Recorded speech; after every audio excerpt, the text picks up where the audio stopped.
وأشهد أن لا إله إلا الله وحده لا شريك له وأشهد أن محمدا عبده ورسوله لا نبي بعده يا أيها الذين آمنوا اتقوا الله حق تقاته ولا تموتن إلا وأنتم مسلمون يا أيها الناس اتقوا ربكم الذي خلقكم من نفس واحدة وخلق منها زوجها وبث منهما رجالا كثيرا ونساء واتقوا الله الذي تساءلون به والأرحام إن الله كان عليكم رقيبا يا أيها الذين آمنوا اتقوا الله وقولوا قولا سديدا يصلح لكم أعمالكم ويغفر لكم ذنوبكم ومن يطع الله ورسوله فقد فاز فوزا عظيما أما بعد فإن أصدق الحديث كتاب الله وخير الهدى هدى محمد صلى الله عليه وسلم وشر الأمور محدثاتها وكل محدثة بدعة وكل بدعة ضلالة وكل ضلالة في النار معاشر المسلمين أوصيكم ونفسي بتقوى الله فقد فاز المتقون. Aisyah radhiyallahu taala anha meriwayatkan dari Nabi sallallahu alaihi wasallam sebagaimana diriwayatkan oleh Ibnu Hibban dalam sahihnya bahwasanya Rasulullah SAW bersabda innamal a'malu bil khawatim, sungguhnya amalan tergantung dari akhirnya. Demikian juga Al-Imam Ahmad meriwayatkan dalam musnadnya dari Sahal bin Sa'ad radhiyallahu taala anhu bahwasanya Rasulullah SAW bersabda inna rajula la ya'malu bi amali ahli jannah wa innahu lamin ahlin nar, sungguhnya seseorang beramal dengan amalan penghuni surga padahal dia sungguhnya adalah penghuni neraka jahanam. Wa inna rajula la ya'malu bi amali ahlin nar wa innahu lamin ahlil jannah, sungguhnya ada seorang beramal dengan amalan penghuni neraka padahal dia adalah penghuni surga. Kemudian kata Nabi sallallahu alaihi wasallam wa innamal a'malu bil khawatim, sungguhnya amalan tergantung daripada akhir seseorang. Al-Imam Al-Bukhari rahimahullahu taala juga meriwayatkan dalam sahihnya dari Sahal bin Sa'ad radhiyallahu taala anhu bahwasanya Rasulullah SAW pernah bersabda, "Man ahabba an yanzura ila rajulin min ahli an-nar falyanzur ila hadza." Kata Nabi sallallahu alaihi wasallam dalam perang Uhud, kata Rasulullah SAW, barang siapa yang ingin melihat kepada seorang penghuni neraka, lihatlah pada orang ini. Fatabi'ahu rajulun, maka ada seorang sahabat yang mengikuti orang tersebut padahal orang ini sangat hebat dalam bertempur, sangat hebat dalam berperang. Betapa banyak orang musyrikin tewas di tangannya. Diikuti oleh seorang sahabat. Heran mendengar sabda Nabi sallallahu alaihi wasallam. Kata Nabi, barang siapa yang ingin melihat penghuni neraka, lihatlah kepada orang ini. Diikuti terus. Wala yazalu ala dzalik hatta jurih. Kemudian dia bertempur dan bertempur dengan hebatnya sampai dia pun terluka.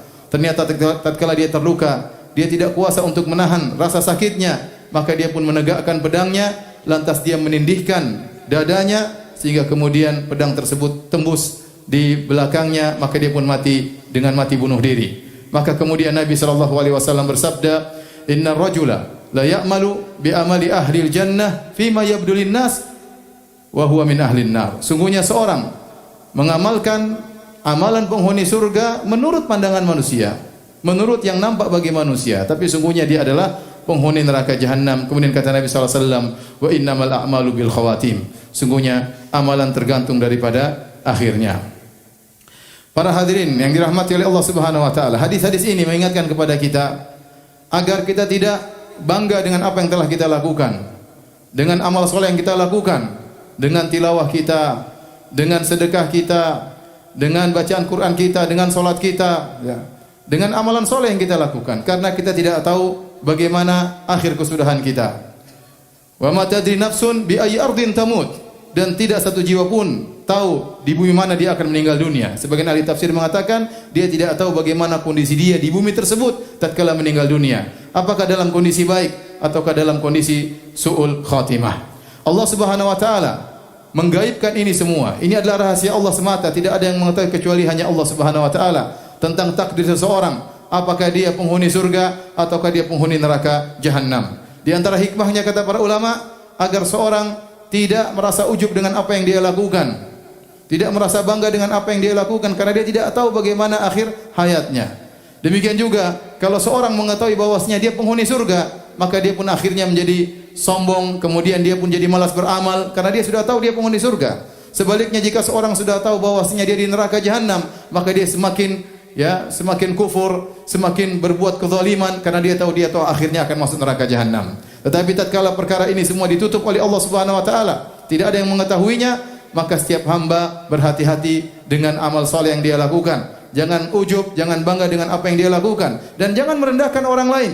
Bisa jadi ada seorang pelaku maksiat di hadapan dia, belum tentu akhir kehidupan pelaku maksiat tersebut buruk. Bisa jadi kemudian dia bertobat kepada Allah, kemudian Allah menganugerahkan kepadanya husnul khatimah. Oleh karenanya, Hafs, seorang salaf yang bernama Hafs, berkata kepada Ibnu Mubarak, Hafs bin Humaid, qultu li Ibnu Mubarak, aku berkata kepada Ibnu Mubarak, ra'aitu rajulan yaqtulu rajulan fa waqa'a fi nafsi anni afdalu minhu.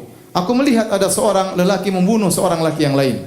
Lantas terbetik dalam hatiku bahwasanya aku lebih baik daripada pembunuh tersebut. Maka apa kata Ibnu Mubarak rahimahullahu taala, amnuka ala nafsika asyaddu min dzambihi. Kata Ibnu Mubarak, engkau merasa aman terhadap dirimu itu lebih berat perkaranya daripada dosa yang dia lakukan. Maksudnya apa? Engkau merasa bahwasanya kau lebih baik daripada dia. Dari atas dasar apa? Apakah engkau merasa bahwasanya kau pasti masuk surga sementara pembunuh tersebut masuk neraka jahanam? Kau tidak tahu bagaimana kesudahanmu dan kau tidak tahu bagaimana kesudahan pembunuh tersebut.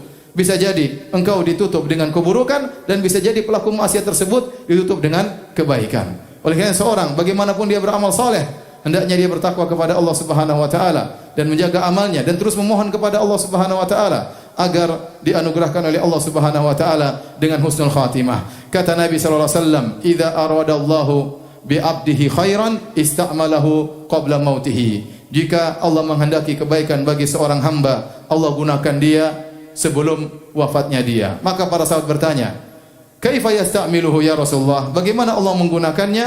Maksudnya itu menggunakan dia dalam amal saleh.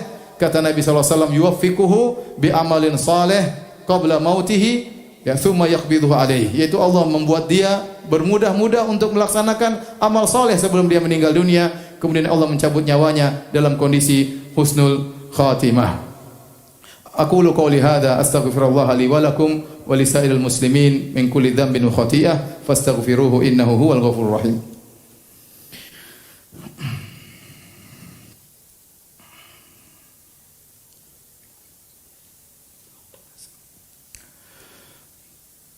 Alhamdulillahi ala ihsani wa syukru lahu ala taufiqihi wa amtinani wa asyhadu an la ilaha illallah wahdahu la syarika lahu ta'ziman li sya'nihi wa asyhadu anna Muhammadan abduhu wa rasuluhu da'ila ridwani.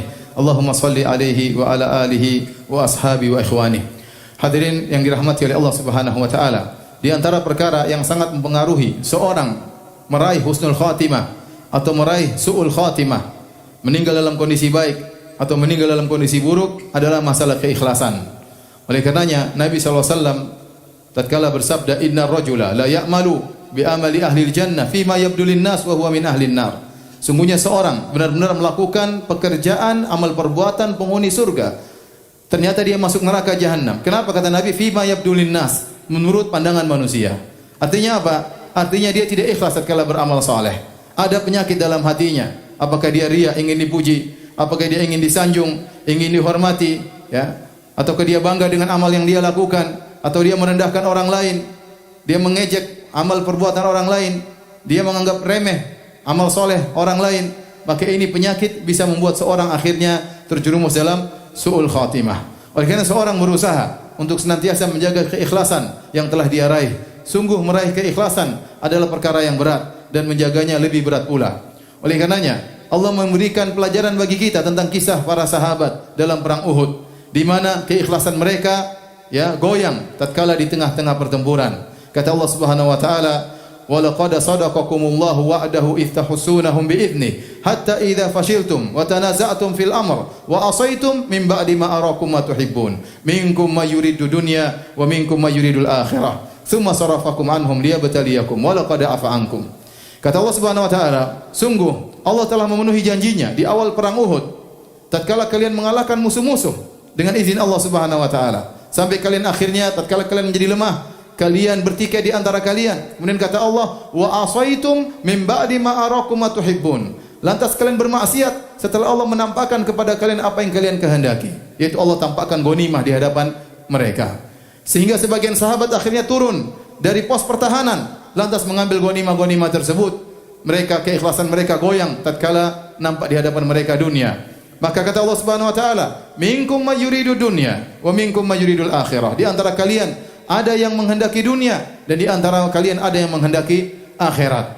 Kemudian kata Allah, walaqad afa ankum, tapi Allah telah mengampuni kalian. Allah telah mengampuni para sahabat dalam perang Uhud tersebut meskipun mereka bersalah, tetapi kesalahan mereka tersebut yang telah diampuni oleh Allah Subhanahu wa taala menjadi pelajaran bagi kita. Tatkala turun ayat ini, apa kata Ibnu Mas'ud radhiyallahu taala anhu? Beliau berkata, "Ma kuntu adhunnu anna ahadan min ashabin Nabi sallallahu alaihi wasallam yuridu dunya hatta nazala fina ma nazal. Minkum may yuridud dunya wa minkum may yuridul akhirah." Kata Ibnu Mas'ud, dan dia adalah seorang sahabat yang senior. Dia berkata, aku tidak pernah menyangka, tidak pernah terbetik dalam hati beliau sama sekali ada seorang sahabat yang menghendaki dunia. Tidak nampak dari sahabat menghendaki dunia. Bagaimana mereka menghendaki dunia sementara mereka telah berhijrah, meninggalkan kampung halaman mereka, meninggalkan harta mereka, meninggalkan sanak saudara mereka untuk mengikuti Rasulullah sallallahu alaihi wasallam, dan mereka masuk dalam medan pertempuran, rela berkorban dengan mengorbankan jiwa dan raga mereka dan harta mereka. Maka tidak mungkin mereka tidak ikhlas. Namun kata Ibnu Mas'ud radhiyallahu taala anhu, aku tidak menyangka sampai akhirnya turun firman Allah Subhanahu wa taala tentang kami. Kata Allah, minkum mayyuridu dunya wa minkum mayyuridul akhirah. Di antara kalian ada yang menghendaki dunia dan di antara kalian ada yang menghendaki akhirat. Ini para sahabat. Kalau di awal mereka, perjuangan mereka luar biasa, keikhlasan mereka luar biasa. Di tengah perjalanan keikhlasan mereka bisa goyang. Bagaimana lagi dengan kita? Maka seorang jangan pede bahwasanya dia ikhlas selalu. Hendaknya dia selalu mengecek jiwanya, mengecek batinnya. Apakah dia ikhlas selama ini beramal saleh, ataukah dia mengharap pujian, apakah dia mengharap sanjungan, apakah dia mengharap pengakuan dari warga sekitar, ataukah dia beramal saleh karena Allah Subhanahu wa taala. Maka barang siapa yang ternyata niatnya tidak beres, maka ini bisa menjadi penyebab seorang akhirnya meraih su'ul khatimah sebagaimana dikabarkan oleh Nabi sallallahu alaihi wasallam. Oleh karena seorang berusaha untuk terus ikhlas dan berusaha menjauhkan niatnya dari perkara-perkara dunia. Dan perkara dunia itu banyak, ya, perkara dunia itu banyak, ya. Di antaranya ingin harta, ya, di antaranya ingin dinomorsatukan, di antaranya ingin diagungkan, di antaranya ingin disanjung, di antaranya ingin dipuji dan yang lainnya. Ini semua adalah perusak keikhlasan, dan ini di antara salah satu sebab seorang bisa akhirnya terjerumus dalam su'ul khatimah wal iyadu billah. Inna Allaha malaikatahu yusalluna 'alan nabi ya ayyuhalladzina amanu sallu 'alaihi wa sallimu taslima.